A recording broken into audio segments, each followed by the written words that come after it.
Yes, madam. Yes, very good evening to our respected resource person, Dr. Rangappa KB, Professor of Economics, Davangere University, Karnataka. I also welcome Dr. Abhijit Ganguly, Principal, Kidderpore College. I welcome Principal Dr. Indrani Deb of Nistarini College, Purulia. I welcome Dr. Arnab Ghosh, Principal of Prasanta Chandra Mahalanobis College. I also take this opportunity to welcome all my respected colleagues, associate professors, assistant professors, and other teachers and faculty members of these four colleges. Um, it is a matter of great pride as well as pleasure to have a close friend, Dr. Rangappa, as our distinguished resource person today. I met Dr. Rangappa on one of our NAAC visits, and within a span of 3 or 4 days, we had forged an inimitable bond of friendship and camaraderie, which was based more on academic interests of similar kind. He had shown deep interest in the NAAC reaccreditation procedure of different undergraduate colleges of West Bengal. And after the visit, after coming back to my college and after talking with my respected colleagues, different principals of colleges in West Bengal, we decided that we can have a webinar of this kind, which will focus on preparing for NAAC. And my good friend, Dr. Abhijit Ganguly, my elder sister, Dr. Nistarini Deb, and my friend, Dr. Arnab Ghosh, all of them agreed to collaborate with Maheshtala College for this event of national importance. I request Dr. Abhijit Ganguly, present here, to say a few words. Abhijit, will you speak now or will you speak later? Thank you, Rumpa. Thank you, Rumpa. First of all, I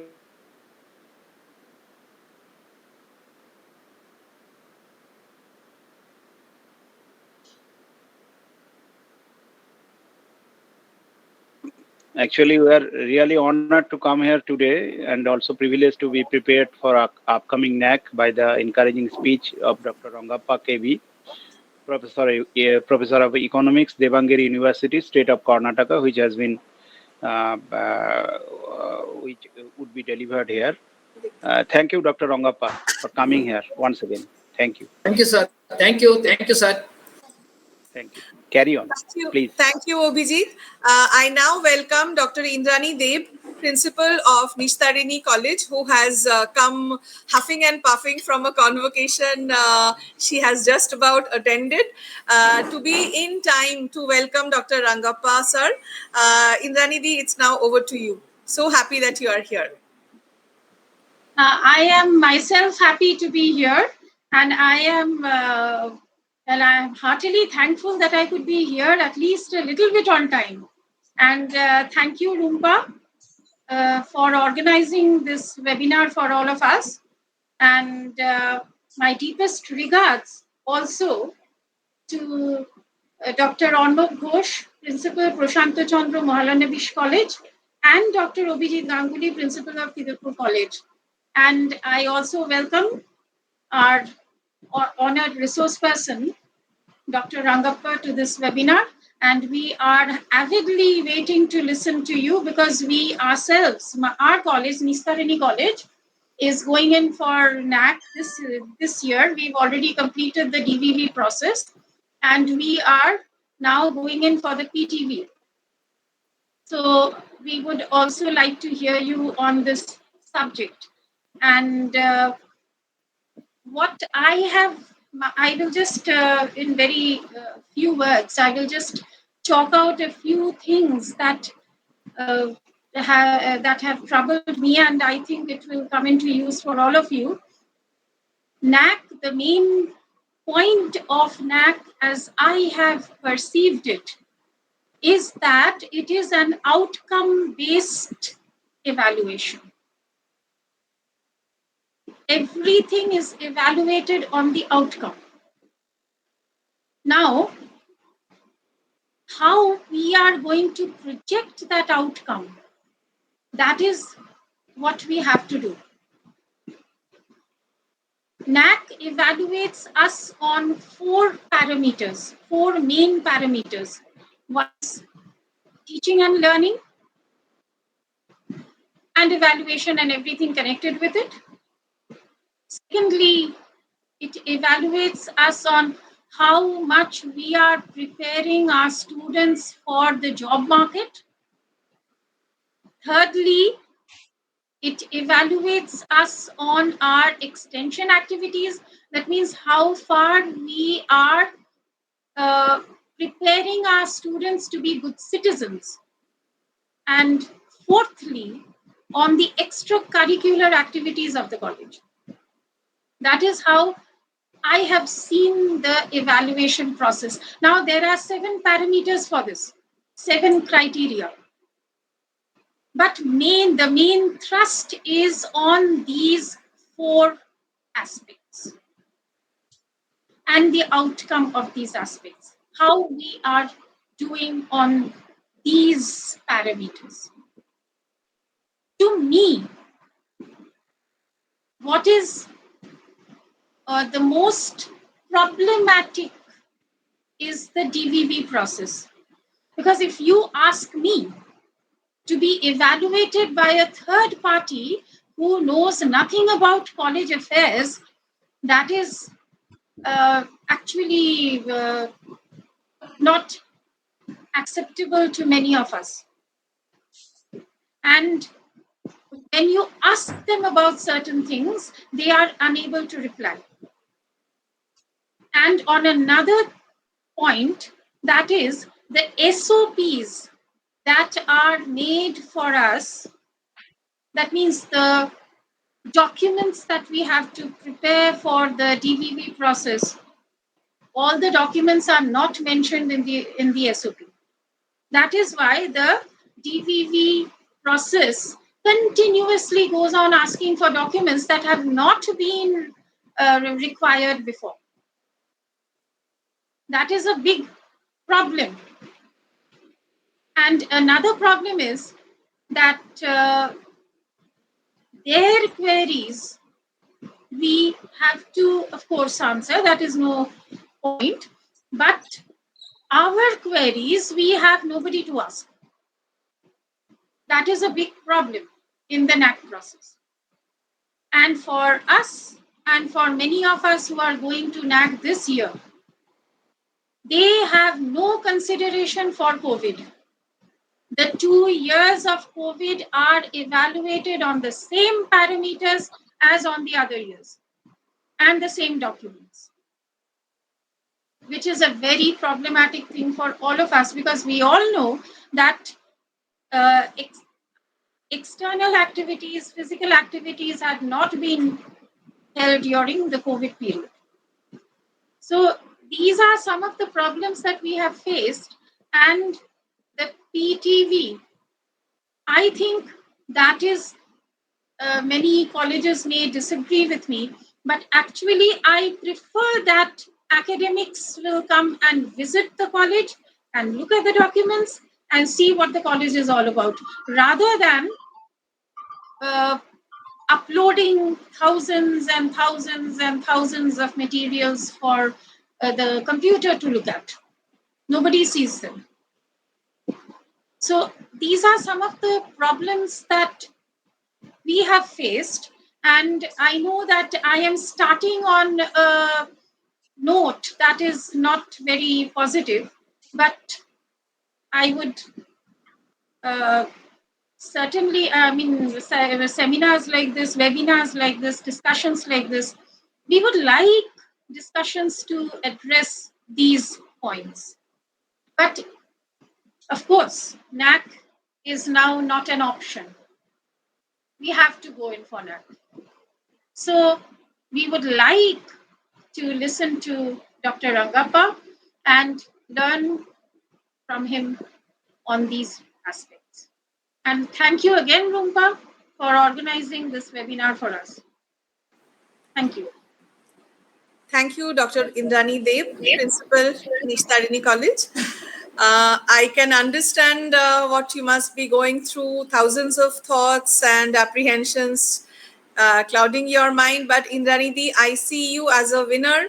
You have steered your institution to such a level of excellence, overcoming lots of obstacles, lots of odds, and I'm sure that your college and you will come out with flying colors even this time. But yes, you have articulated the apprehensions in the minds of academic administrators very well. I will now request Dr. Arnab Ghosh, principal of Prasanta Chandra Mahalanobis College, has just sent me a message that he won't be able to be present and has deputed IQAC coordinator Dr. Alpona Roy to introduce. Alponadi, are you here, or should I introduce our very distinguished speaker and my dear friend? Alponadi, are you here? Yes, I'm here. Yeah, thank you very much.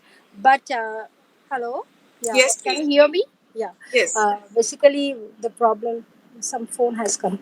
Okay, just I think you can just carry on the discussion and the introduction of the speaker. But I want to thank the Maheshtala College that for organizing such a beautiful the webinar, and also want to thank Mr. Rangappa that being part of us. We will learn a lot of things from him today.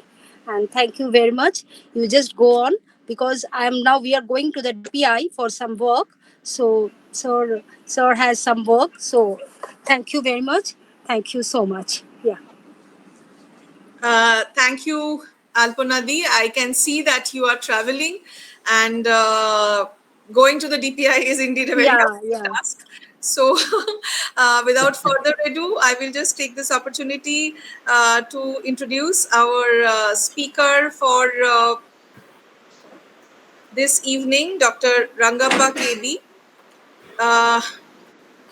Dr. Rangappa is an accomplished scholar.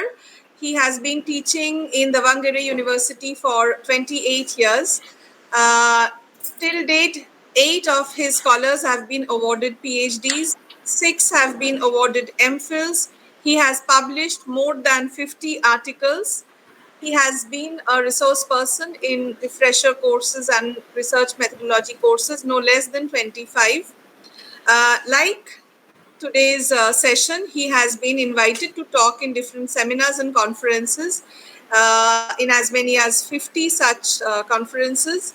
He has published over 30 papers, has delivered keynote and valedictory addresses in seminars. He is the director of CDC and the Student Welfare Cell. He has also been the Dean Faculty of Arts and Deputy Registrar and Registrar. I know we were talking about this when we were in that NAAC visit in Assam. And sir, it is indeed a matter of great privilege to be here. Excuse me, I have lost the... Yes, sorry. So, Dr. Rangappa, sir. Thank you, madam. Thank you. You are such a heavily accomplished person that it was indeed, I have learned such a lot from you, and I'm looking forward to being more enlightened and along with that of my colleagues. Indranidhi is a very senior person, and so are a lot of my colleagues over here. And without further ado, I would now hand it over to you, Rangappa sir. Thank you very much, madam. Really, I'm very much thankful to Rupa Das madam for having connected me with so many faculties from West Bengal. I could see Probably right now about 40 teachers have already joined here. I feel maybe not less than, there may be some 4 or 5 principals, at least some 4 NAAC coordinators, many, and that too, many of, most of the colleges are undergoing this NAAC preparation for this NAAC assessment and accreditation. So,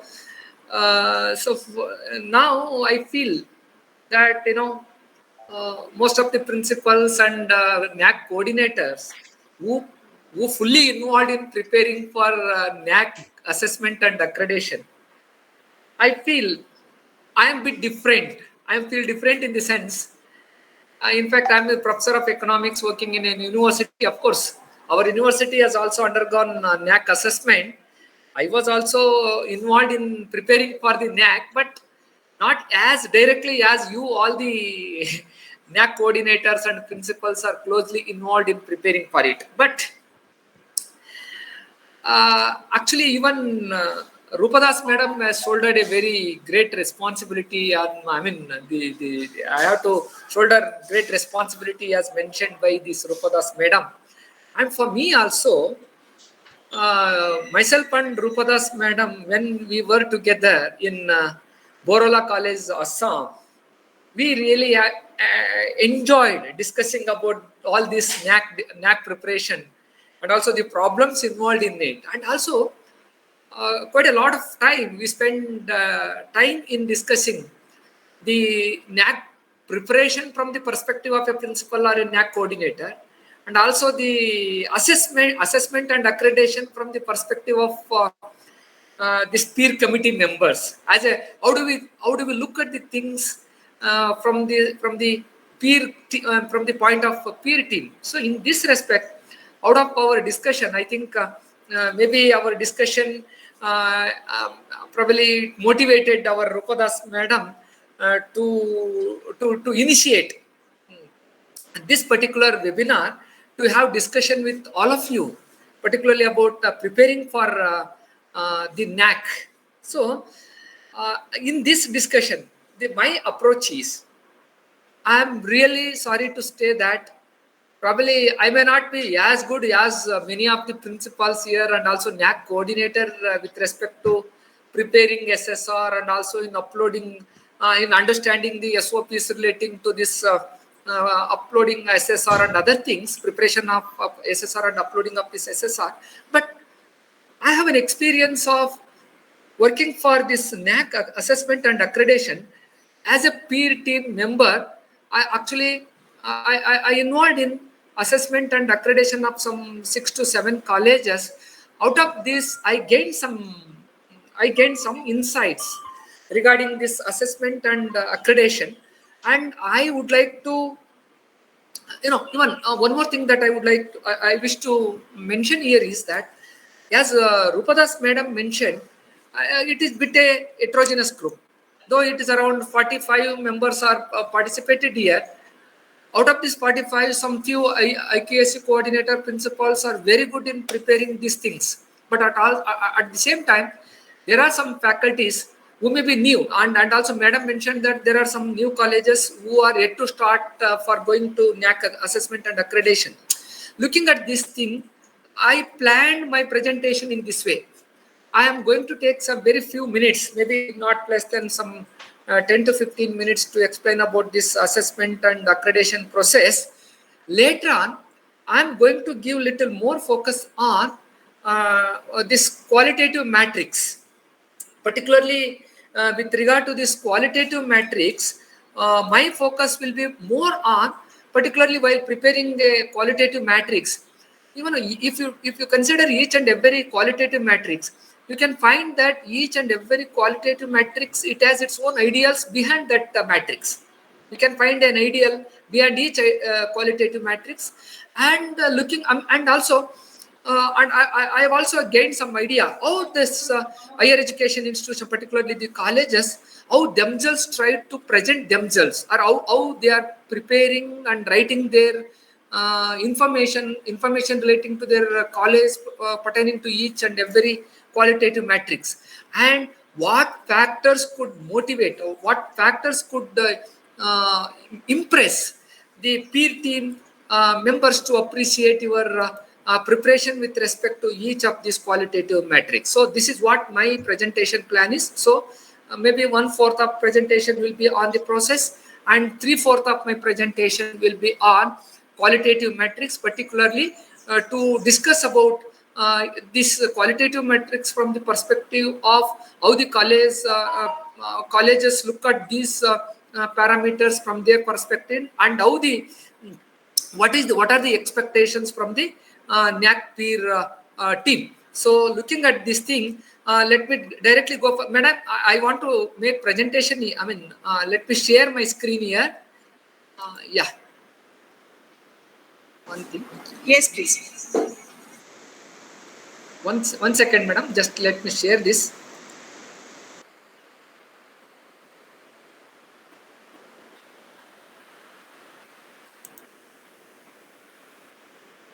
Madam, whether this slide is visible now?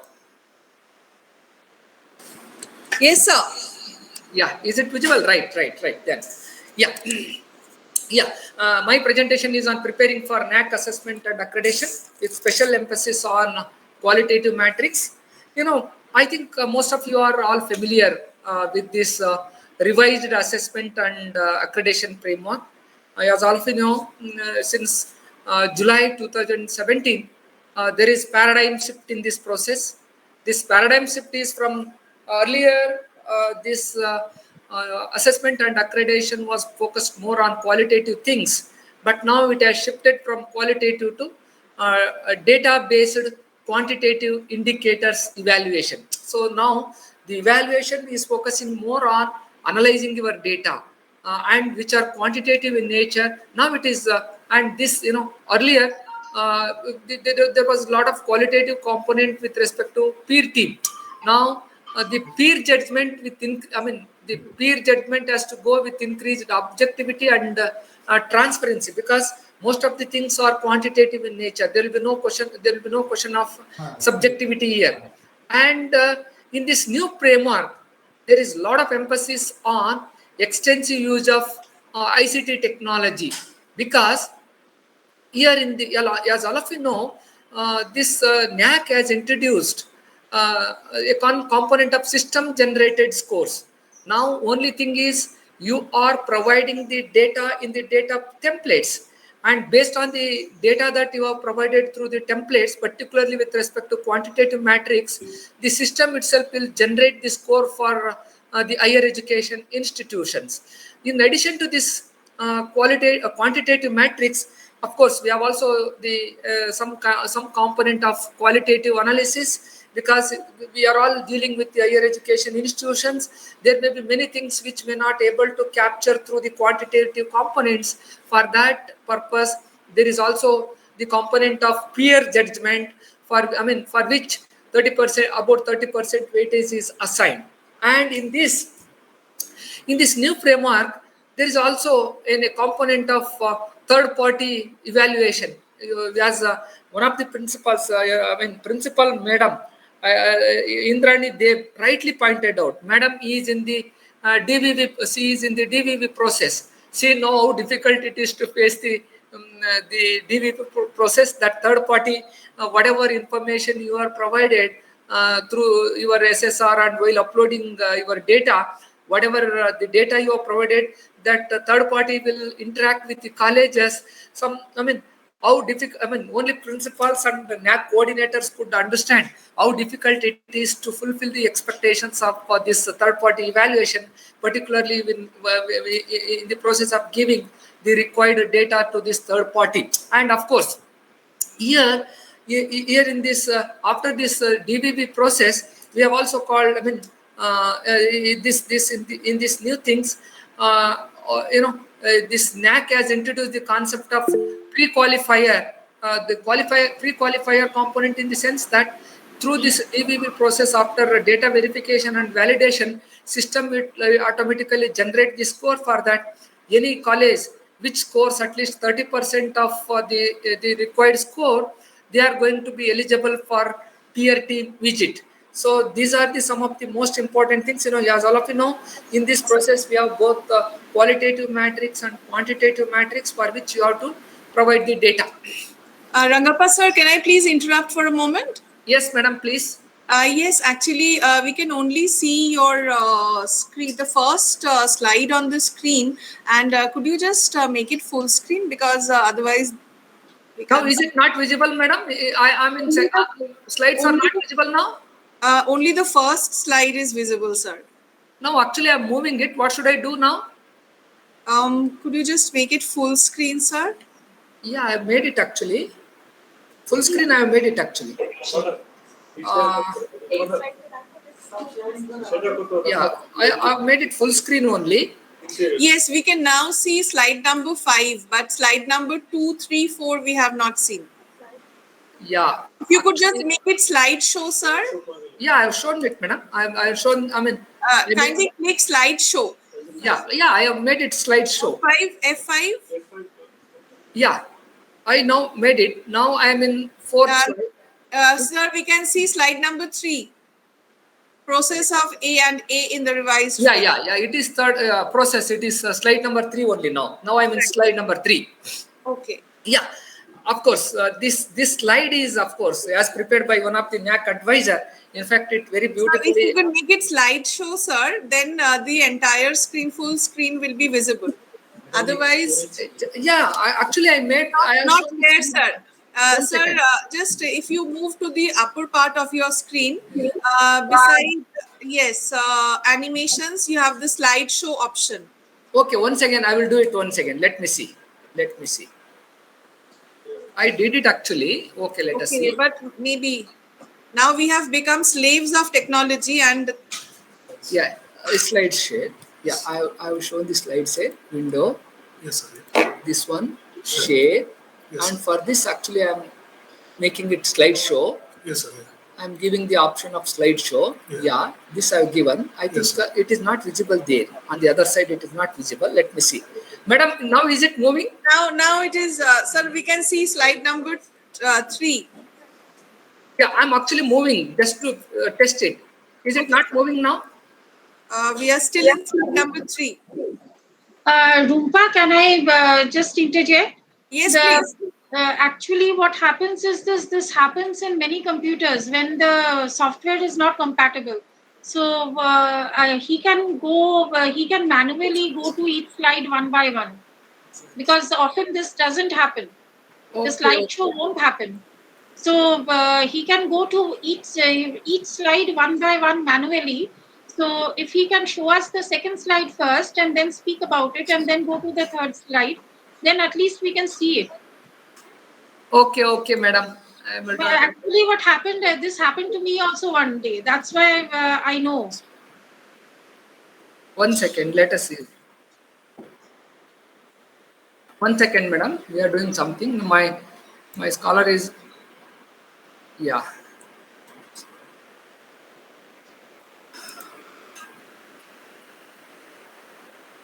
One second, yeah. Now try, sir. Sure. Madam, is it moving now? Yes. Madam, is it moving now? Yes, sir. Yeah, now I am in about slide number 3, it seems. Right. Process and process of assessment and accreditation in the revised framework, right, madam? Right, sir. Please go ahead, sir. Yeah. Please go to slide number 2. We haven't seen slide number 2. Slide number 2. Yes. This is slide number 2. Yes, start from here, please. Yeah. Actually, in fact, I've already explained all the components that I mentioned in the slide number 2.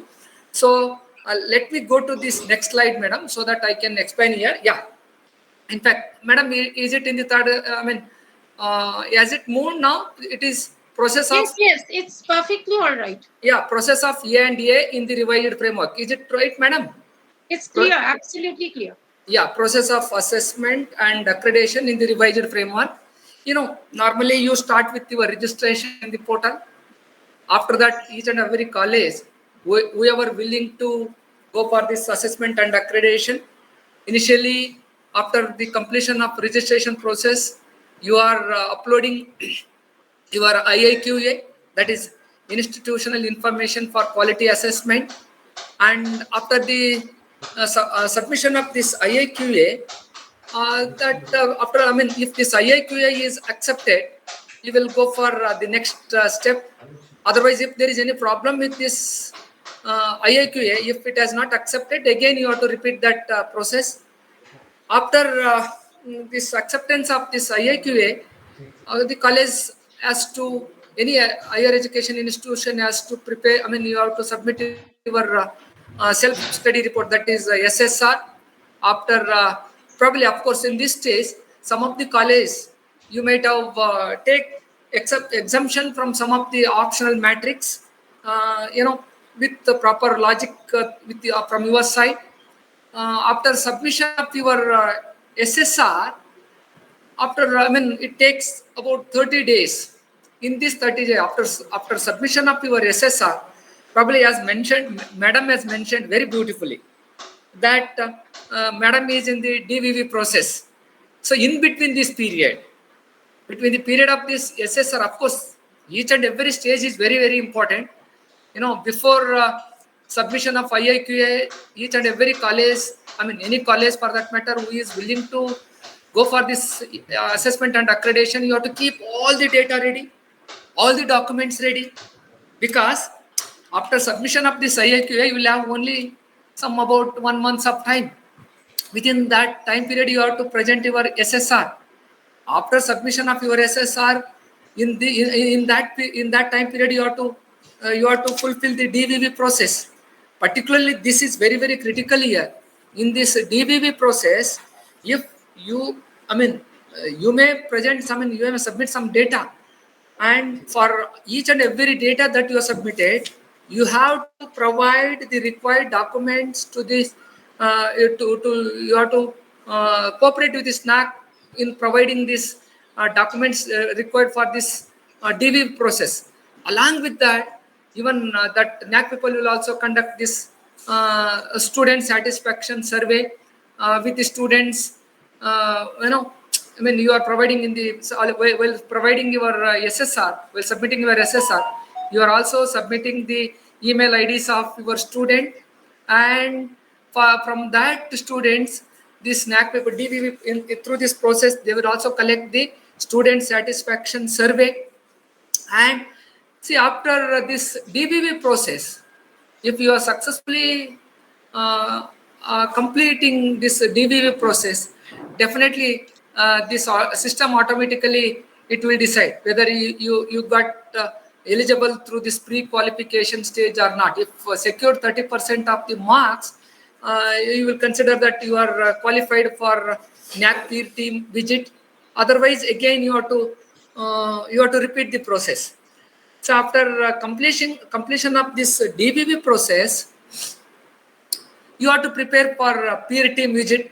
As all of you know, this peer team visit will focus only on qualitative matrix. This quantitative matrix, through this DVV process only, this NAAC will develop the mechanism wherein the system itself will generate the marks for this quantitative matrix. And but for during the peer team visit, obviously whenever as a member we are visiting the colleges, our focus is only on qualitative matrix, because quantitative matrix things will be completed during that DVV process only. After DVV, if you fulfill all the required, if you submit all the required documents and other information, this system will automatically generate the marks or marks for this quantitative matrix. So this is actually the process. And in this process, but how prepared we are? Are we really prepared to go for this NAAC? I just have some simple questions. Simple questions in the sense: are we really ready for? Undergoing this assessment and accreditation? I have very simple questions. My first question: whoever whichever college is willing to go for this NAAC assessment and accreditation, my first question is: have you gone through this NAAC manuals and guidelines? Particularly this NAAC manual, it is available on the website itself. First, whoever is the NAAC, particularly this NAAC coordinators and principals, you have to go through the entire manual. You should understand all the procedures involved, all the documents required, and also, of course, sometimes there may be some change in the guidelines. You have to get acquainted with all that information provided in the manuals and also guidelines. So this is the first question. And second thing is, see, yes, this is all the matrix. Second, the most important thing is any coordinator or principal, you should thoroughly understand the matrix. What are the matrix? What quality parameters are included in this? What are the indicators or the variables for which you have to provide the data, and for which variables, what is the weightage given to the different component. So this is very, very important to understand these things. So if you understand these things, you will be able to understand what is very, very important in this assessment and accreditation. After that, as already mentioned, you have to keep all the data ready before submitting your IIQA. You should not think of searching for the documents and the data after submitting the IIQA. I think it is simple thing. Even Madam has told, one of the colleges who are participating here, you are A graded college, and you are in some second or third cycle. You are already many of you may be already familiar with that. And for any new college who are preparing for the first cycle, you should understand that first you should keep all the documents, all the data ready before submitting your IAQA, because once you submit it, you have to go through that. Then you have to follow. Then you will not have liberty to take time, but you have to follow the timeline fixed by that portal. So therefore, keep all the data ready and keep all documents ready which are required for uploading that documents to the portal. And also, if there is some provision, you can take some there may be some matrix for which your college may not be which may not be relevant for your college, which may also with that with the proper rationality or reasoning, you may get some exemption from matrices. You have to identify that, and then you have to thoroughly understand the SOPs given in the portal before proceeding further. So these are some of the most important thing before you are going for this submission. And this I have already explained.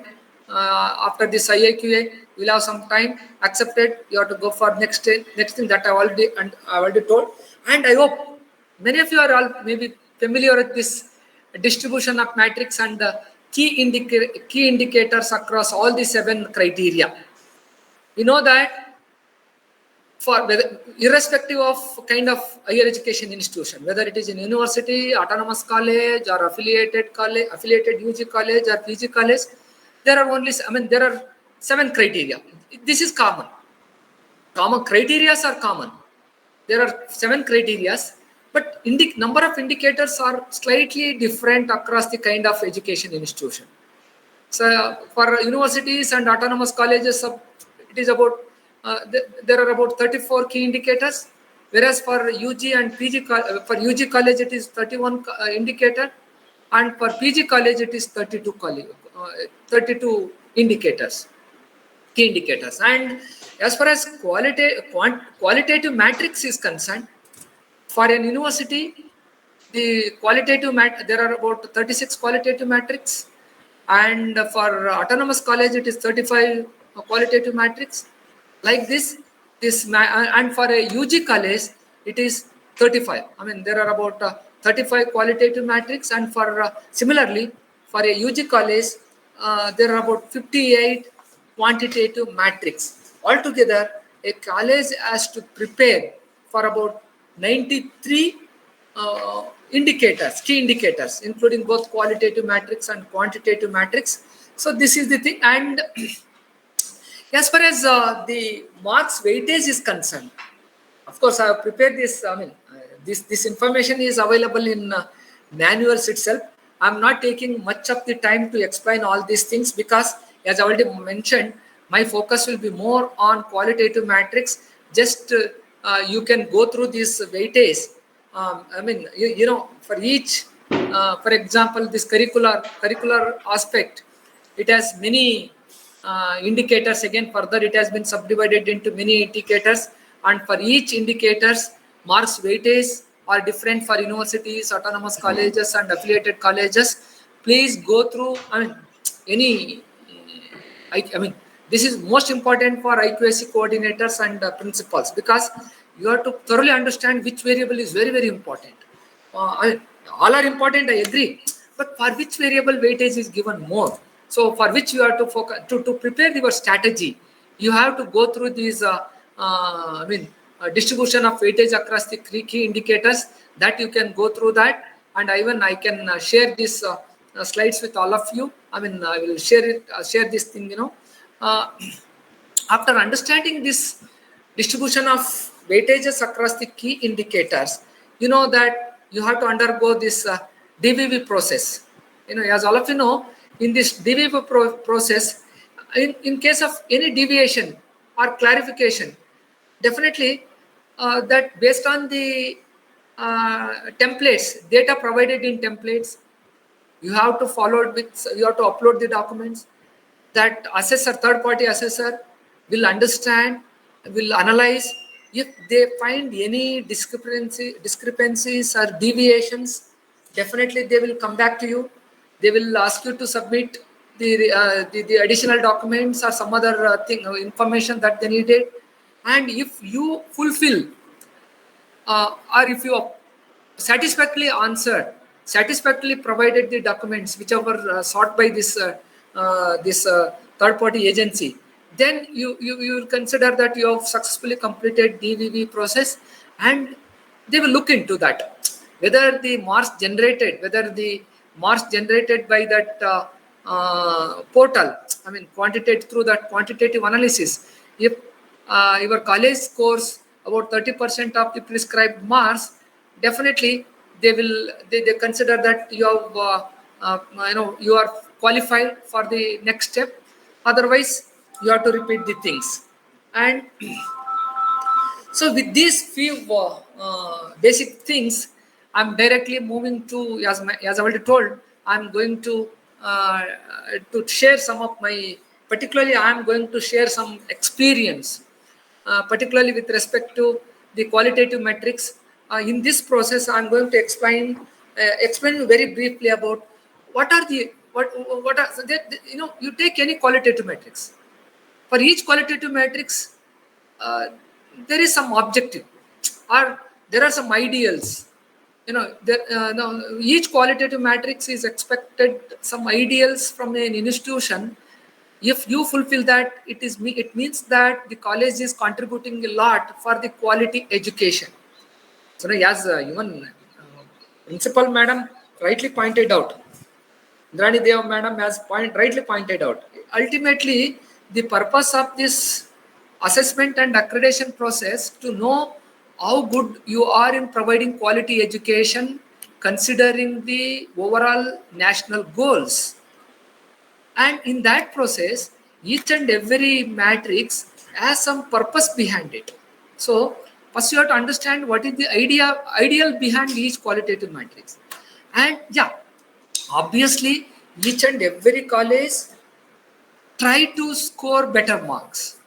For that, no doubt, even while preparing the SSR, somehow we shall write something. We shall describe some positive things about our college. So that is what the mindset of any college, I mean, any coordinator or any heads of the institution who are preparing for the assessment and accreditation, they describe something, they present themselves. So they present themselves in a much positive way. Oh, let us say something, we are doing something pertaining to this qualitative matrix. That way you are presenting. After that, but yeah, you may write something. After writing something, this peer team will visit. After this peer team visit, they analyze whether, I mean, there must be perfect matching between the ideals of qualitative, what the expectations of a qualitative matrix, and whether you have fulfilled, what is the extent of your quality with respect to that qualitative matrix. That's what this peer team will do in that process. So with respect to these things, let me go by each and every qualitative matrix. While presenting this, my views on this, to share some of my experience with respect to this thing. What methodology that I'm doing is, I have extracted some of the very good observation made by this NAAC peer committee or NAAC peer team in some very good college which have scored some A plus and above grades.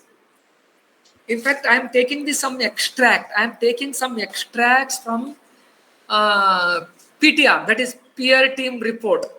I am taking some extracts from the peer team report pertaining to each and every qualitative matrix.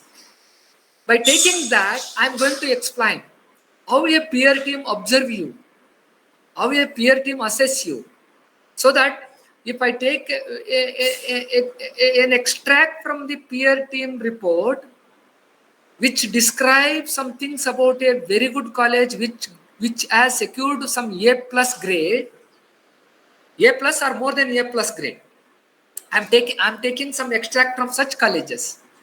I'm taking the reports from such colleges. I'm trying to present my things.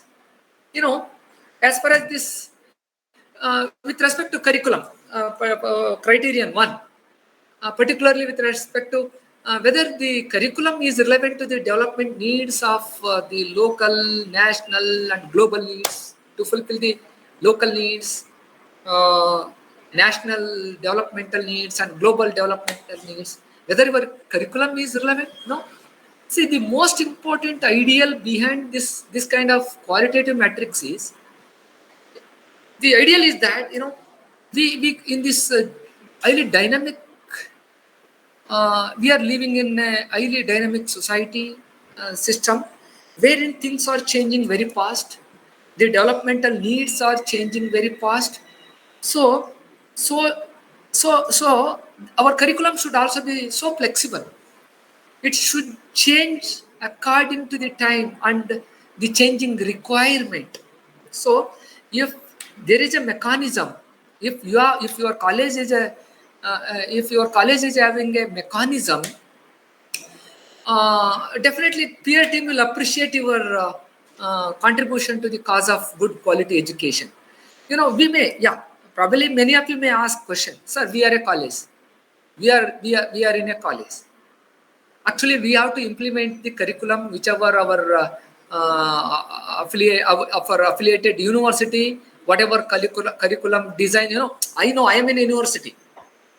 Universities are designing the curriculum. Universities are preparing the syllabi, and affiliated college has to even a university prepare the criteria or the pattern of assessment. I do agree, and I know that, but still there is some a college can do something, particularly with respect to this thing. Very recently I visited one of the colleges, wherein that is a very college college run by public fund, that's a government college. In that college, even though the college was very small, they are implementing the university curriculum. Besides that, actually, this college was in Assam, not Borala. There was some other college, and that college, actually, they have designed, developing an interaction. I mean, by having MOU with some tea plantation companies. I mean, some tea growers association. They have designed a diploma course, particularly diploma in tea plantation management or something like that. So that, though that was a college, they have designed the diploma, and around, some 25 to 30 students were enrolled for that course, and we definitely entire NAAC peer team appreciated the initiative of that college. appreciated the initiative of that college, because that college has taken the local needs of the people.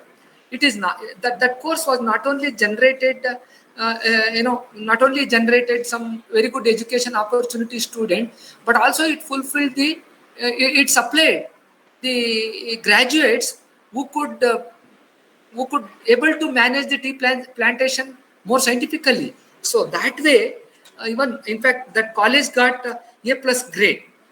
So that way, college can do something to make their curriculum more flexible and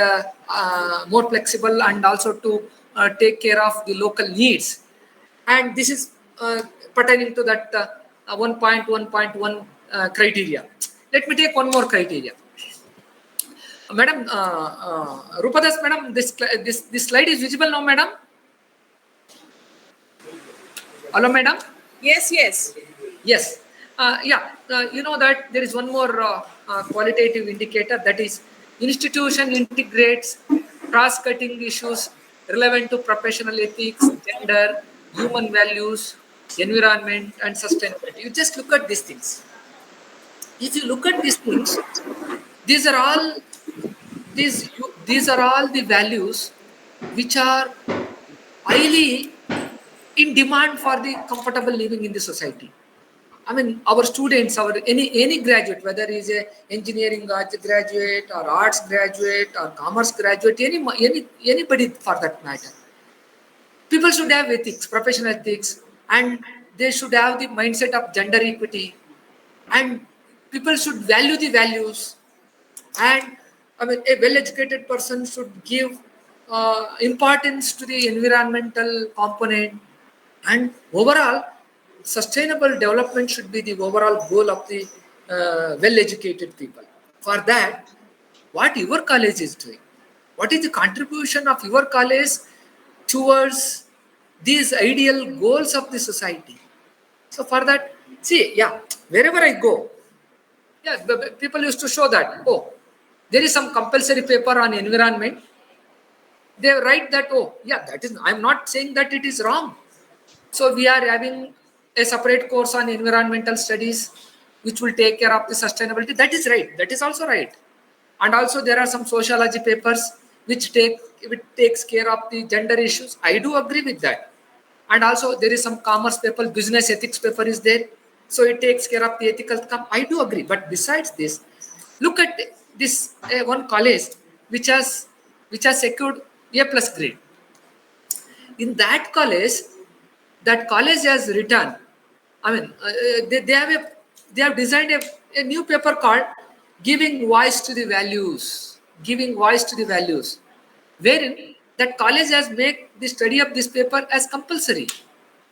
And that college, in that particular paper, has imbibed most of the values. I mean, most of these gender-related values, ethics-related values, human values, and an individual. How you are valuing the environment.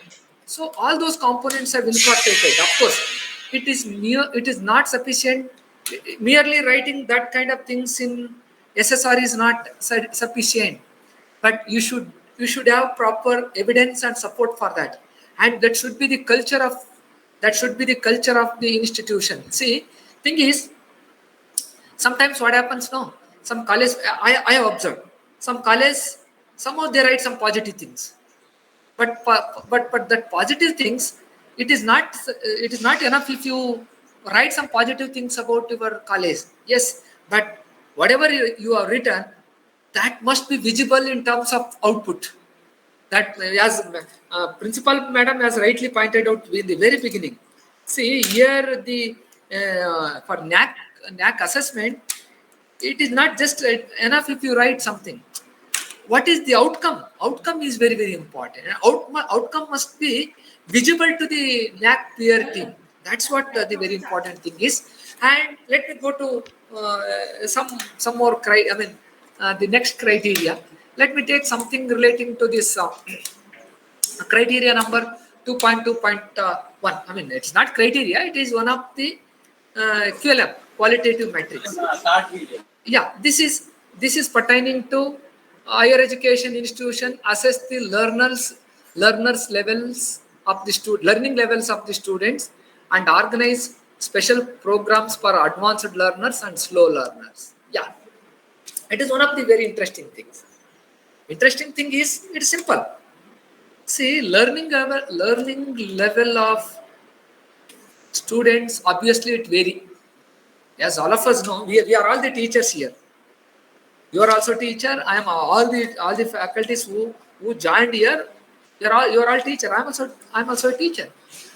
How we know how the students are coming from different socio-economic strata.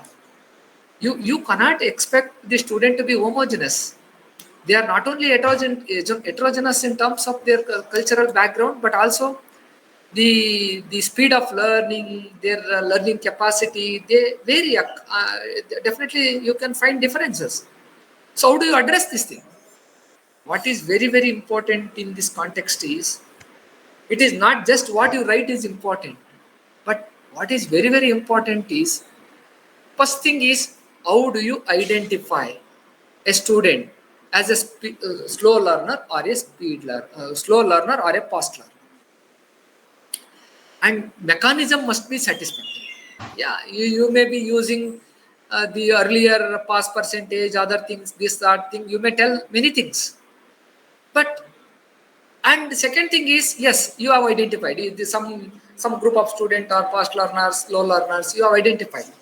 But what is the good thing that you are doing for slow learners? What is the additional input you are providing? What is the documentation for that? And it is not just enough you write that, oh, we are engaging some remedial classes. See, it is not just enough if you write that we are conducting remedial classes. There is one more mechanism, student satisfaction survey. If you write something will be revealed by your students through either through the student satisfaction survey or even in the process of interaction with the students. We have a mechanism wherein during interaction with the students, no faculty members are allowed. We come to know about many things in the college through the interaction with the students. In that, so therefore, you should do some good things, some visible things, which are really address the needs of the fast learners as well as the slow learners. If say this college, you can read some of the highlights of the things written by the peer team report, some extract from the peer team report.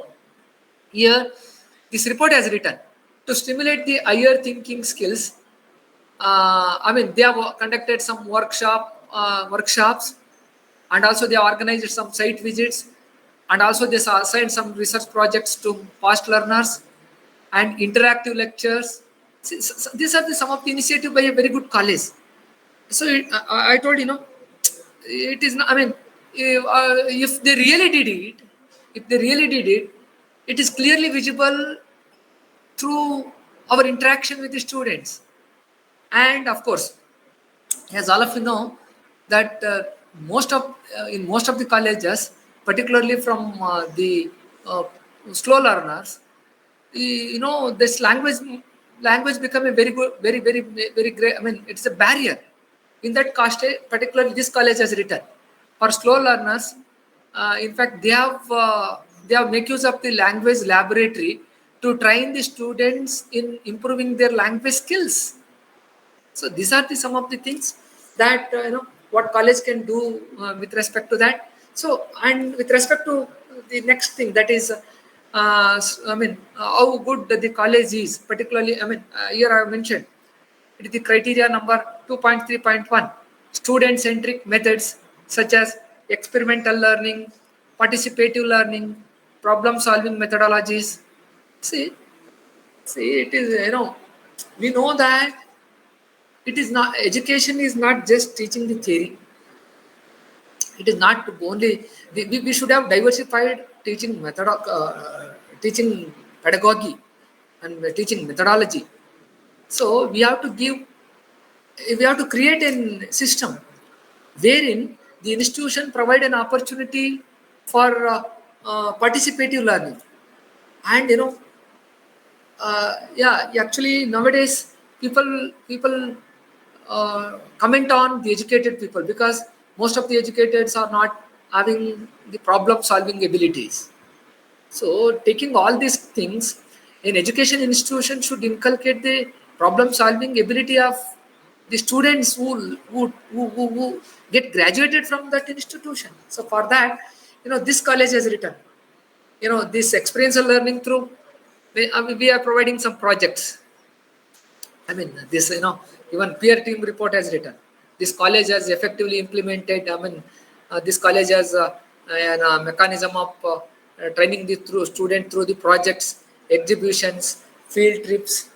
And these are some of the good things. And also educational games, quiz, exhibitions, working models, charts, real life visuals. So like this, and also microscopic images, for science student, scope microscopy, working models, charts. See, by making students, and it is not mean that even I have looked at some of the things. Uh, you know, this kind of any this kind of activities, they should improve the critical thinking of the student, problem solving capacity of the student. And we should remember that it is not something like a primary schools.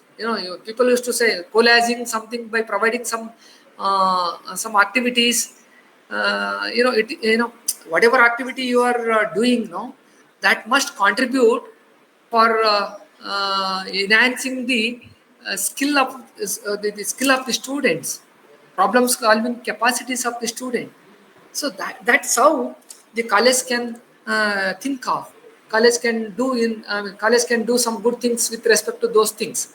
And of course there is no still, of course, already, let me go some most important criteria as per preparation and adherence of academic calendar and training teaching plan is concerned. Of course it is monotonous. Most of the college, there may not be much problem because academic calendar will be issued by the university. You are following that academic calendar. The college will prepare the academic calendar well in advance. You are publishing it in the notice board, or you are providing it in the student brochure, or you are uploading it in the. See, I think we could not find much of the great things in this. Of course, majority of the college do good things in this respect, with respect to these things.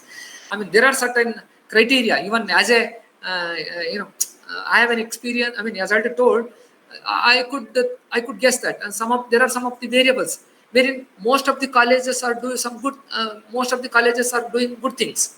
There is no scope for much of the any creative things. For example, even wherever I go, for whatever colleges I visit, most of the colleges are very good in doing some extension activities, particularly through this NSS and other things. So, but as far as this I mentioned here as a 2.6.1 criteria, that is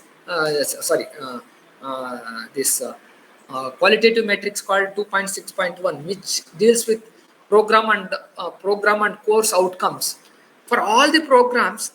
I find wide there is a lot of diversity. Of course, some of the colleges may be doing very excellent things, but most of the colleges are not. I mean, sometimes they are not. They are not scientifically adopted some kind of good things in preparing that POs, PSOs, program specific objectives, and COs. I know it is probably even once what happened is I visited one of the colleges where we just asked. We asked one of the one of the government colleges. We asked where about your POs, PSOs, and COs. They told, no sir, in our syllabus it has not mentioned, so that they have not prepared at all. And similarly, in fact, I am going to give one of the best example. One of the university which has got some A double plus, one college which has secured A double plus grade. In fact, that college has prepared, that has prepared POs, PSOs, and COs. And they have posted it in their website.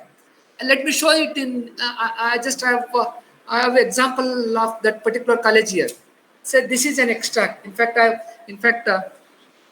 just I have gone through for this purpose only. Sometimes whenever I want to give some this thing, I'm much I'm very I would like to take some support from my different things. In fact, for this purpose only, I have gone through some website of a very good college which has secured some A++ grade. From that, I have downloaded this thing. That college has this college has very beautifully prepared the program outcomes, program specific outcomes, PSOs, and also course outcomes for each course. And it has hosted it in its website. It is visible. See, you can read this. For example, for BA course, the program outcomes they prepared, they include understand the significance of arts education in fostering positive culture and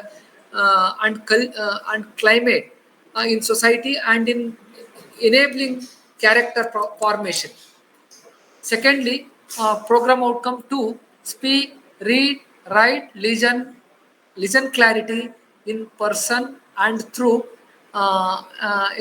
electronic media in English and in one regional languages. Like this, you just go through this. After presentation, I will send the slides to Rupadas madam. You can go through this. Let me not spend much of the time here. So this is how a college has prepared for program outcome. And also as far as program specific outcomes, they have prepared program specific outcome for BA HEP program, Bachelor of Arts pertaining to History, Economics, Political Science program it is. For this program, they have specified program specific objectives like this: engage in service to the society as a responsible citizens, gain awareness on local, national and international issues. Like this they are prepared. And also as far as BA Economics, it's a course outcome. They have also prepared course outcomes for BA Economics course. So in that, particularly for course outcome 1 for first semester, the paper title is Microeconomics. For this one, they have prepared some three course outcomes. First one is acquire knowledge of principles and theories of microeconomics, develop a strong foundation for deeper study of the subject. Like this, any colleges, you can prepare this kind of POs, PSOs, program specific outcomes, and also course outcomes. And it is not just enough if you prepare it. You have to display. You have to display it in the website, or that they must. Students should able to understand. Oh, these are the objectives with which we are undertaken. Like that, you have to do it. That is the thing with respect to that this program outcomes. And let me pass on to the next criteria. That is, let me take this qualitative matrix called the institution's research facilities are frequently updated, and there is a well-defined policy for promotion of research which is uploaded on institutional website and implemented. You can find, I know the difficulties of a college, particularly while preparing the report on this research component. Yeah, as far as this thing is concerned, even they have mentioned, even the peer team has recorded its observation as the college has a defined policy, a well-defined policy for the research, and it is a recognized. It has been recognized by Mumbai University for PhD program. That means that they have the PhD program in that college. Rangappa sir, I have one question. Yes, madam. Sir, as UG colleges, I'm sorry to interrupt, but as UG colleges, we do not have the autonomy of running either post-graduation courses or even PhD programs. So, if you could just skip this. Okay, madam. Because you see, we have to concentrate on those things which we have. I think Indrani's college has post-graduation facilities, but in our college or even in the other two colleges, Prasanta, Chandra, Mahalanobis and Kidderpore College, we have only undergraduate courses. Sir. Okay, madam. Then I will skip this thing. Okay. Right. And just one request, sir. We are having a storm outside here. So and all my teachers are here. So if you could just abridge a bit. Okay, madam. Madam, how much time I could take? Sir, It is 5:15. 5:15 it is. right, sir. Another 20-25 minutes, sir. Yeah, I will finish it in another 15 minutes. I will go quickly, and also I will focus on the criteria which are relevant, and also Yes. let me skip many of the things then. Okay, madam. Then even just then I will go. As far as this institution has adequate facility for cultural activities, yoga, gyms, and sports. See, this thing, I think any college for that matter, you even no matter how good you are in infrastructure and other things, if college should, you could make some facilities for this cultural activities. Even I have seen many of the colleges which may not be very good in, they may not be not very resource rich colleges. Even the colleges very ordinary in terms of resources, they have created some provision. Somewhere somehow they created some sports fields.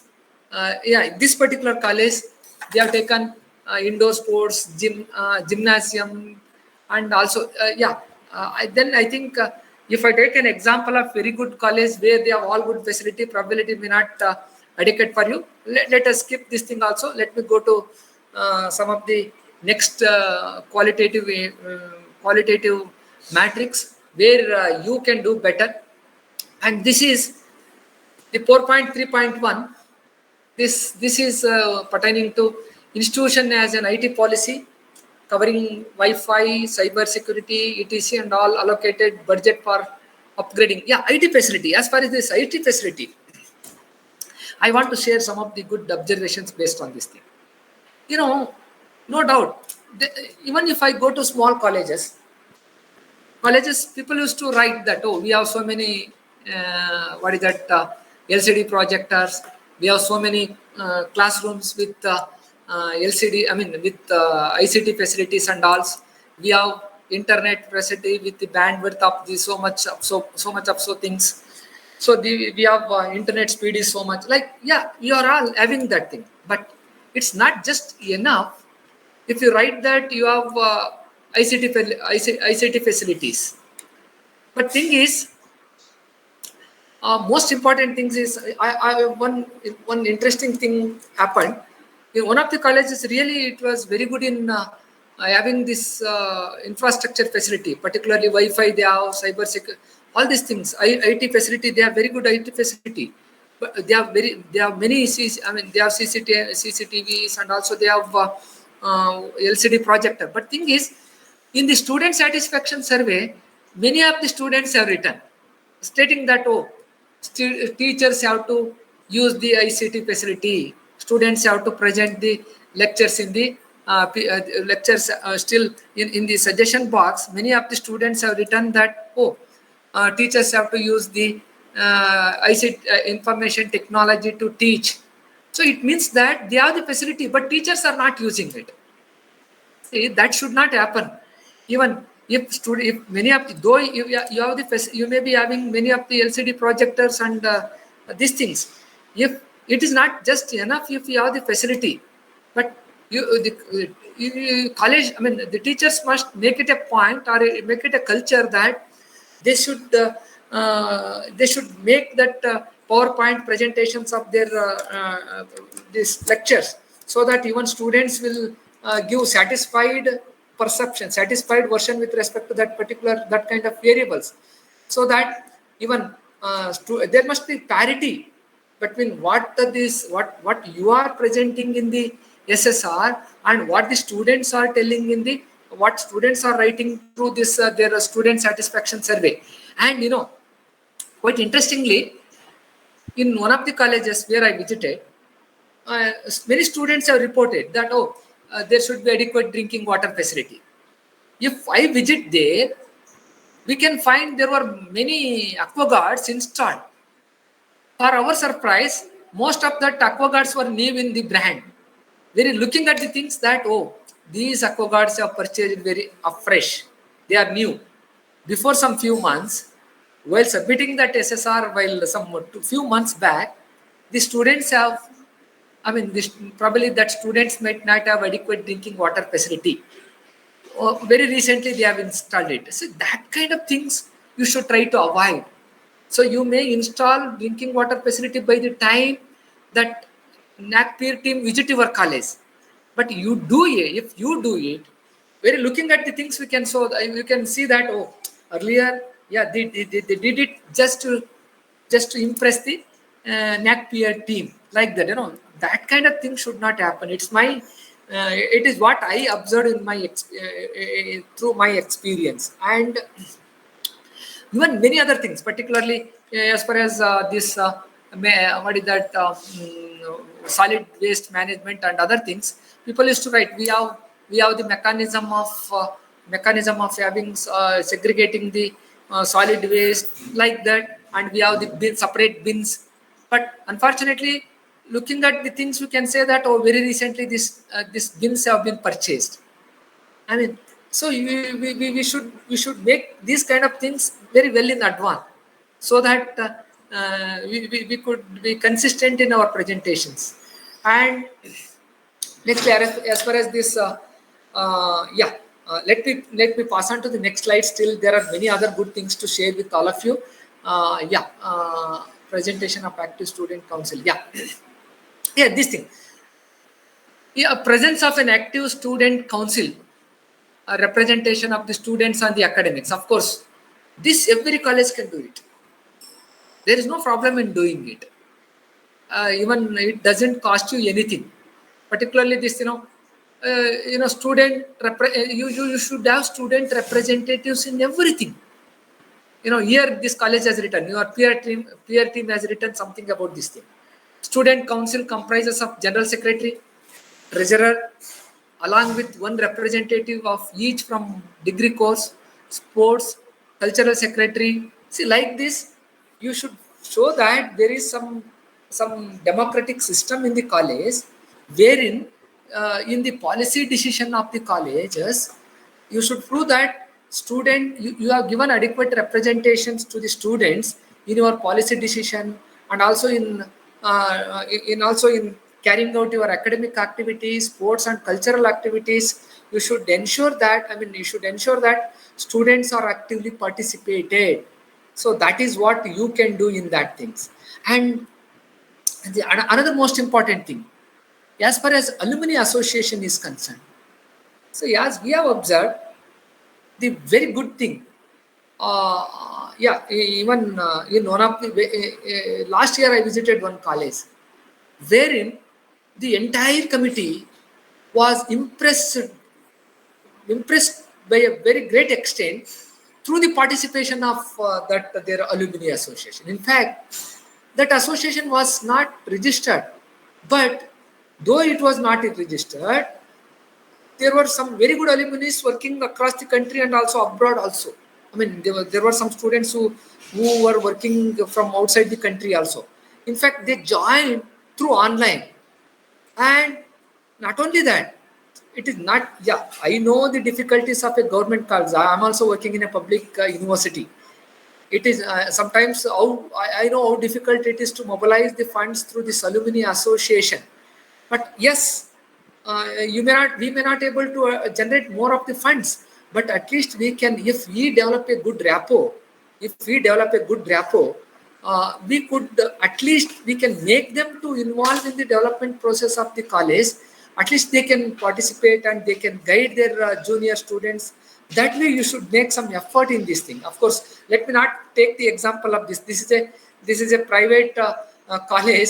We have generated lot of funds, and where there is a very good fund. Let me not take example of this thing, because I know many of we stakeholders of this webinar is most of you are from government college. Let me skip this thing. And due to and one more thing that I was to present is let me take this 6.2.1 perspective plan. perspective plan, I know for government college, we may not have a plan document, but you can make little effort by having a very good rapport with your higher ups. Whatever the plans you have for example, you may be having plan for expanding your college for PG program, or there may be some proposal of some building, there may be some proposal of some canteen, anything, but there must be some documentation regarding the plan, perspective plan for the coming 5 year. If you actually, in fact, this is one area where most of the colleges, very few colleges who get very good score, normally very good score, they used to come out with some proper planning. Most of the colleges, I could not find some proper perspective plan in many of the colleges, so that it is one area where you can strengthen your what is that, qualitative presentation. And with this, let me go directly to some of the most important qualitative, even for welfare measures, government college, of course, I know it is difficult, I will share it. And audit things, of course, government college, not an issue for audit issues. You have to undergo all these audit procedures. And institutional mobilization of funds, okay. As far as fund mobilization, okay, let me skip this. The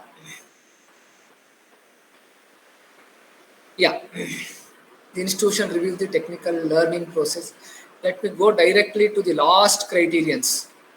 Institution management of the foreign type.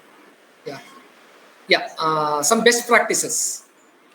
Describe some 2 best practices successfully implemented by institution as per the NEAC, as per this NAAC, as per this NAAC format. As far as this best practice is concerned, let me share some of my experience. This particular college, I have taken the examples from 2 important colleges where they have very good presentation on the 2 best practices.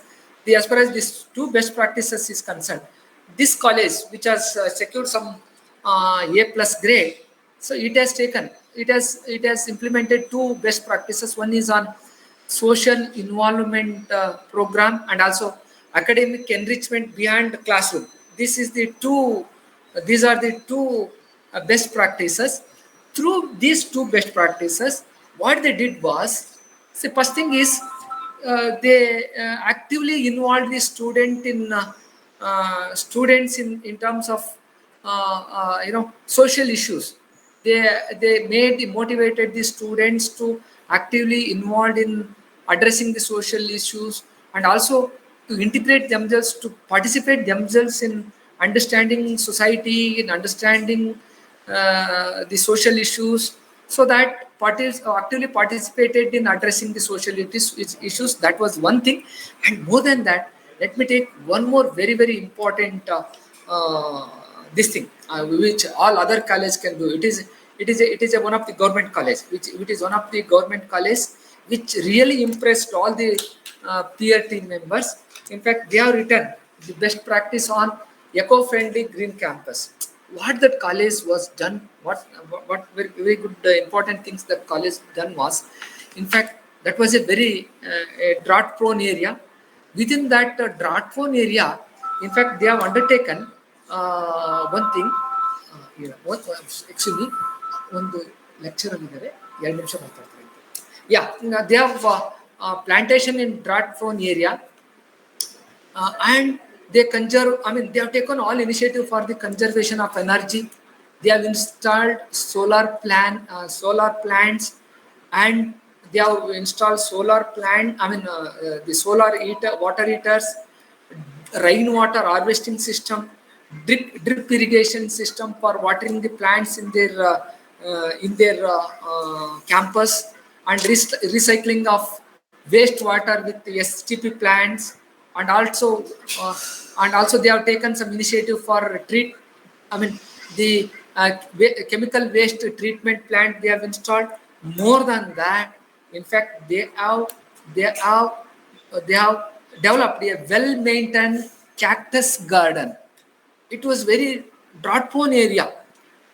Government college. It was a government institution that they have developed a cactus garden with the help of the botany department, and in fact that is one of the visiting place for many of the people in that city. So in fact this is one of the best practice that they have followed. Through that best practice, in fact most of the member almost the entire, even I was part of the team, and in that team really we impressed by the effort of that college. The most important fact is that it was a government college in a it was something like it was not a city, it was something like a semi-urban area, not a very small town, with a drought prone background, students also economically background. So through these initiatives, and this initiative not only impressed the NAAC peer team, but also it has impressed the governmental institutions also, and for that also they got some very good rewards from the government departments, and more than that, public used to visit that college. This is what a college can really contribute in the qualitative matrix, so that they can see one such initiative could impress. So they could impress the team. That this college is really good. In spite of the arts, the more number of arts, the college is doing wonderful things. That way you can in the same college, the same government college, they have initiated student aid fund. Through that student, of course, I'm sorry, it is some other different college, some aided college it is. They have initiated some student aid fund, through which the faculties and also their trust, they have contributed some fund.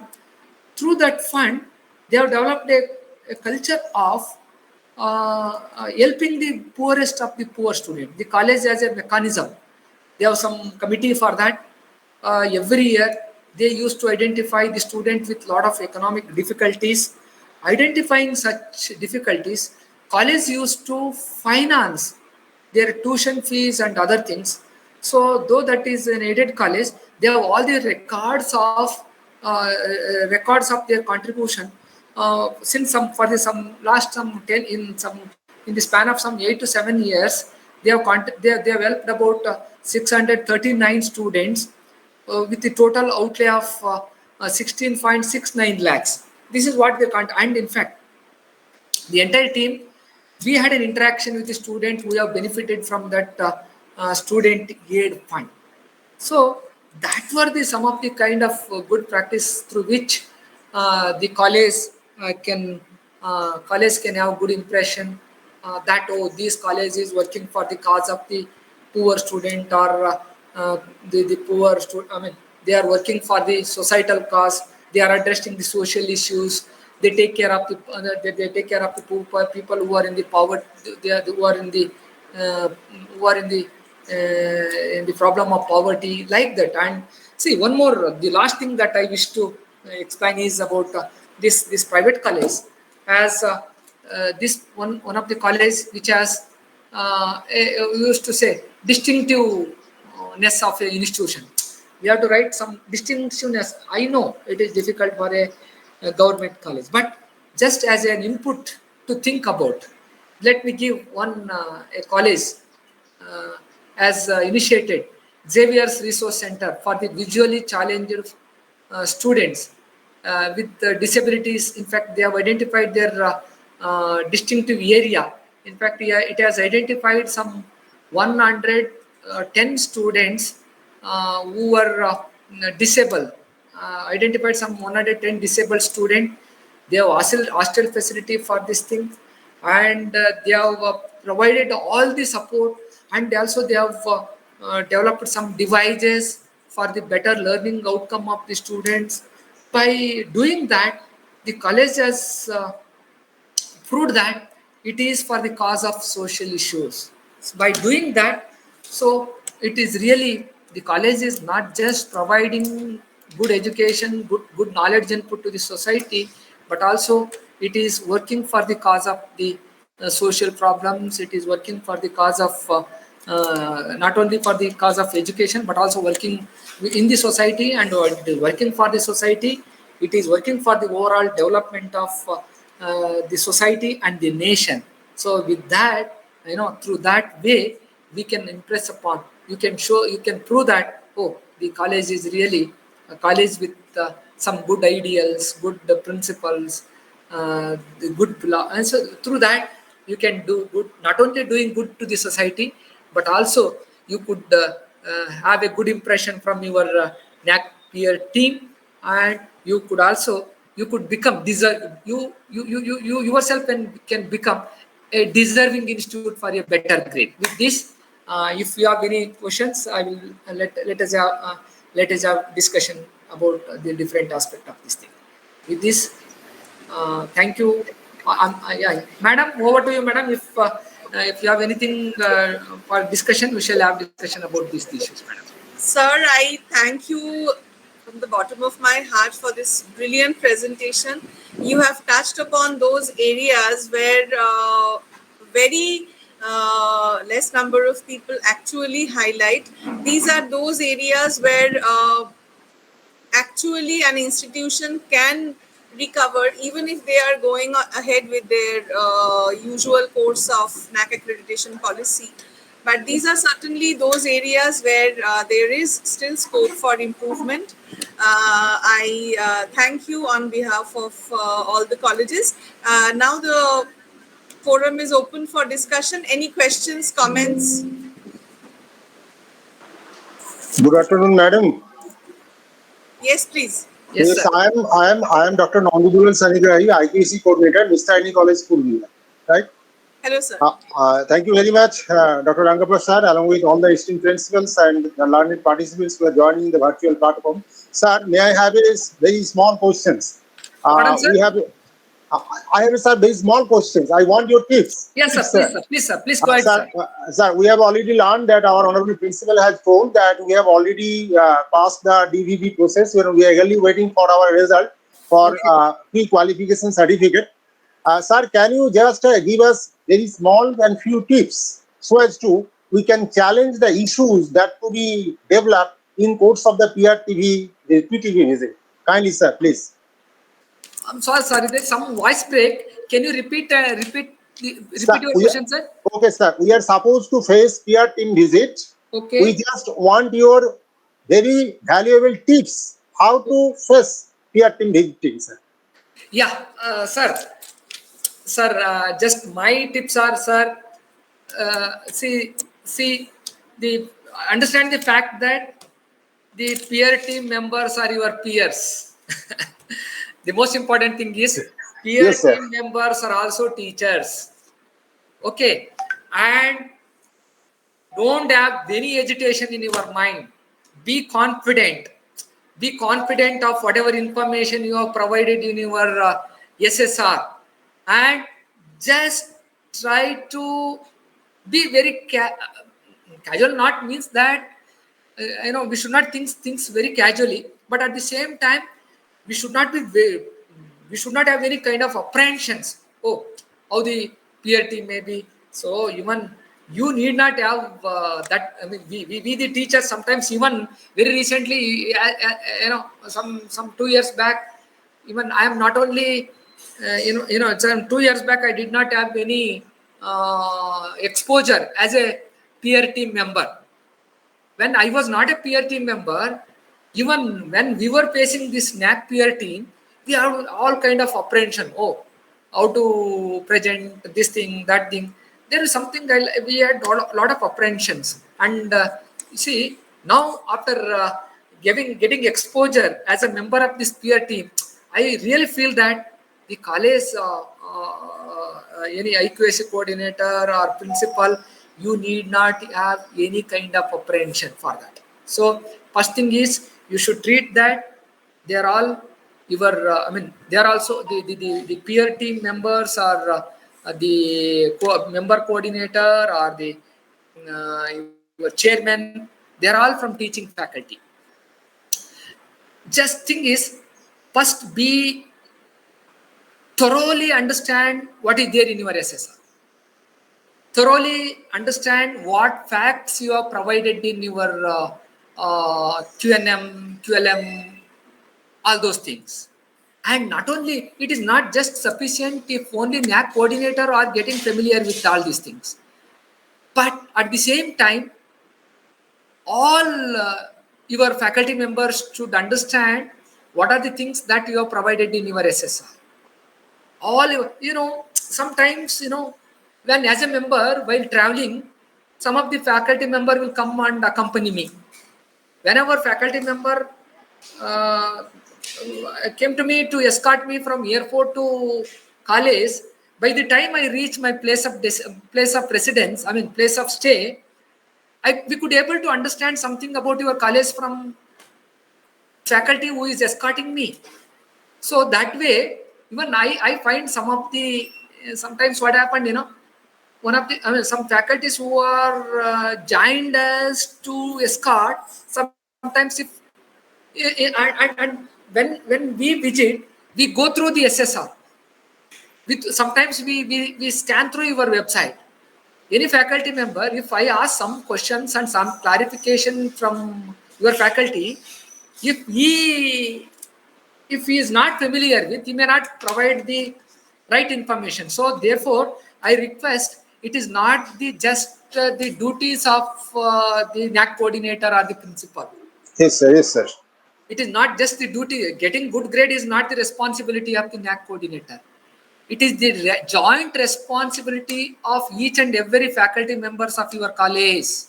That is one tip that I would like to, I think many of your faculty members are joined here.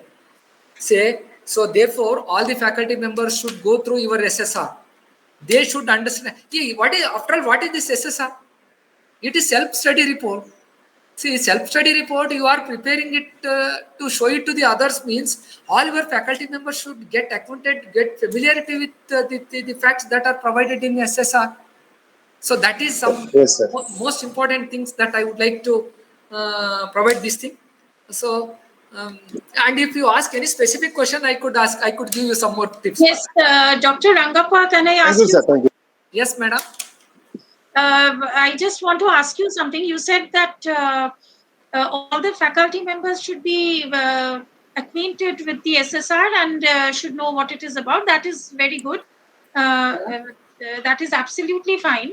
But what I want to ask is this, that suppose we have missed writing something in the SSR, or we have not provided some kind of document in the SSR, can we show it to the team who are coming?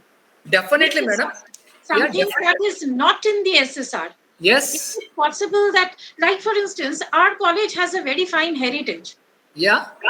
And we project it through a museum. We have constructed a museum about 3-4 years back. Okay. And that is not projected in the SSR. But I want to show it to the team. That is something, that is one example which I'm trying to give. Yes.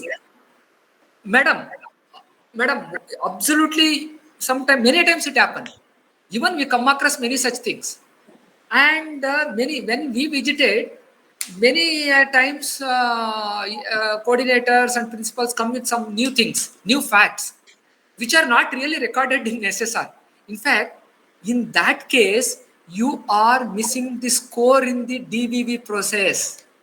In that quantitative matrix, you are missing the marks in that. But definitely, anything, if they are coming under the qualitative matrix, qualitative, for example, that may be with respect to some kind of any parameter which is coming under the qualitative matrix, definitely P team will consider such things while awarding marks to such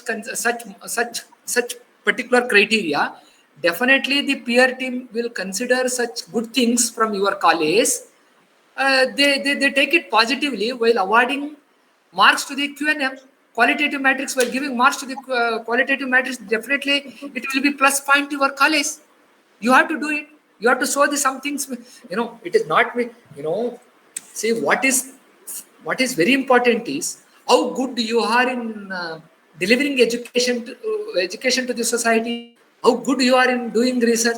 That is a very important thing.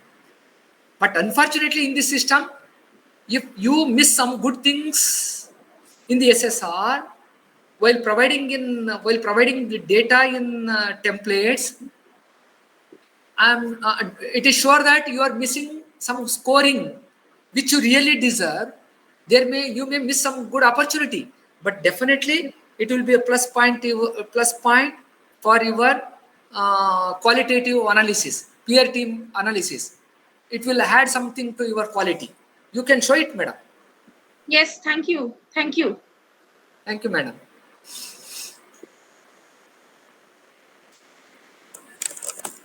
Shukriya, do you want to ask something? Yes, madam. Yes, madam. Yes, madam. Sir, I am Dr. Supriyo Datta from Nistarini College. There is echo. There is an echo in your presentation. Yeah. Please go ahead, sir. Go ahead, sir. Yeah, I have two specific questions. Yes, sir. One about the POCO and PSO attainments. Yes. Perhaps due to shortage of time, you skipped that portion. Okay. So I have a question. Right. During the preparation of attainments, which is a Okay. qualitative parameter, Yeah. do we need to follow the Bloom's taxonomy, produce the charts, and then create a correlation between COs and POs? This is my first question. Yeah. And my okay, sir, please carry on with your answer. Then I will go for the second question.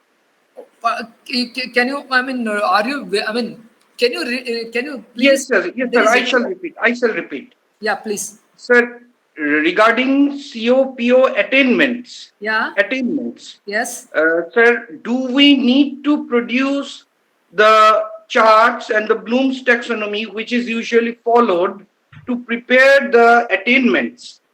Yes, very good question. In fact, in most of the colleges, particularly many of the colleges, particularly who are coming under this B grade standard, and in that case, many of the colleges are failing to prepare the POs, PSOs, COs properly. If you are going to do with, if you prepare it is a plus point, and prepare the chart and depicting it to before the peer team, definitely it add lot of value to your college, sir, and it will be a very great contribution for particularly for that particular parameter. It is going to be a very good contribution for your grading, sir. That you can do it. Thank you, sir, for this answer. And Yeah. my second question is, Yeah. regarding all the qualitative parameters. Yes. It is said that in the SOP, write it within 500 words. Yeah. In most of the qualitative parameters, Yes. the word limit is 1000. As Madam mentioned, that we have missed something in the SSR because during the preparation of SSR also, there was a limitation of the number of words. Yes. That is a hindrance in preparing the SSR in this online format. Yeah. I hope you will agree with me. Yes. Yes. Yeah. Because of the word limitations. Yes. What I want to ask is, during the preparation of all the qualitative reports, after the preparation of the reports, do we to upload all those reports in our institutional website? Yeah, you see, there is no problem in uploading the things in your. I mean, you cannot modify SSR. No, sir. I'm not talking about the SSR. What I am saying is, after the preparation of the reports. Okay. Say we have prepared a outcome-based report. Okay. What we have achieved. Say. Okay. Now. Okay. Is it mandatory for us to upload all these reports in the website, or we can keep it as a hard copy and we can show it to the peer team? Yeah, actually, you know, even I tell you, whenever I visit a college, before going, the day that oh, I am assigned this college, I have to visit on such and such days. Obviously, before coming to your college, I will come with full preparation. Particularly, madams know that. Rupdas madam has told. Even in our very visit, we used to interact with even before going to myself and Rupdas madam, we have visited a college. Before going that college, we discussed many things about that college through our observation of we gone through the website. After scanning through the website, we could understand many things about your college, and whatever good things that you wish to upload even in your website. Of course, it is not. As per your NAAC requirement, you have to upload all. You must be as transparent as you are, and you should. You can showcase yourself to the general public. You can showcase yourself to your. That's the best way to reach the general public. Website is the best media to reach yourself, to display yourself to the public. So whatever good things that you are uploading in the website, that is a really good thing, and even outcomes you can upload it in your website. But this particular thing may not be mandatory in as per NAAC requirement, but it is good if you uploaded it.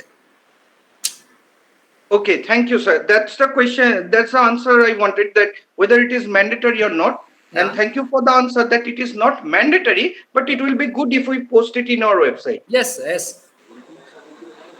Thank you, sir. And if I could just, yes.